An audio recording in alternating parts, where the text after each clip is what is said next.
સમાચાર મહેસાણામાંથી શંકાસ્પદ સરકારી અનાજનો જથ્થો ઝડપાયો હોવાની વિગત છે। વિજાપુરના કુકરવાડા માર્કેટયાર્ડમાંથી જથ્થો ઝડપાયો। શ્રી ગણેશ ટ્રેડિંગ નામની પેઢીમાંથી આ જથ્થો ઝડપાઈ ગયો છે। 7,700 કિલો જેટલો અનાજનો જથ્થો પુરવઠા વિભાગે ઝડપ્યો છે। જિલ્લા પુરવઠા અધિકારીને બાતમી મળી હતી। 2,045 કિલો ઘઉં, 5,048 કિલો ચોખા જપ્ત કરાયા। 613 કિલો ચણાનો જથ્થો પણ સીઝ કરાયો। જથ્થો સરકારી સસ્તા અનાજની દુકાનનો હોવાનું અનુમાન છે।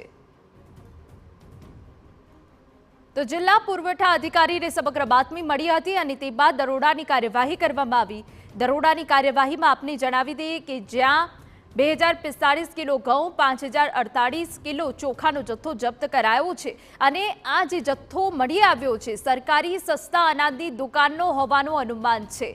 તો આપને જ્યાં અનાજનો જથ્થો ઝડપાઈ ગયો છે, સરકારી અનાજનો જથ્થો વિજાપુરના કુકરવાડા માર્કેટયાર્ડમાંથી જથ્થો ઝડપાયો છે। અમારા સંવાદદાતા મનીષ મિસ્ત્રી વધુ વિગતે વાત કરવા જોડાયા છે। મનીષ, પૂરી વિગત। જે સમગ્ર જથ્થો ઝડપાયો છે વિજાપુરના કુકરવાડામાં, કે જ્યાં માર્કેટયાર્ડની માંથી જે ગણેશ ટ્રેડિંગ નામની જે પેઢી છે તેમાંથી જથ્થો ઝડપાયો છે।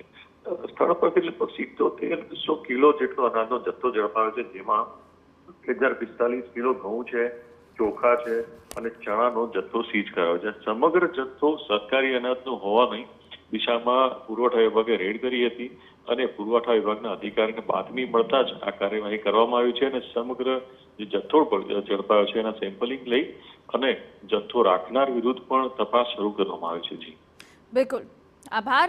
તો સમગ્ર બાબતે હવે તપાસ હાથ ધરાઈ છે।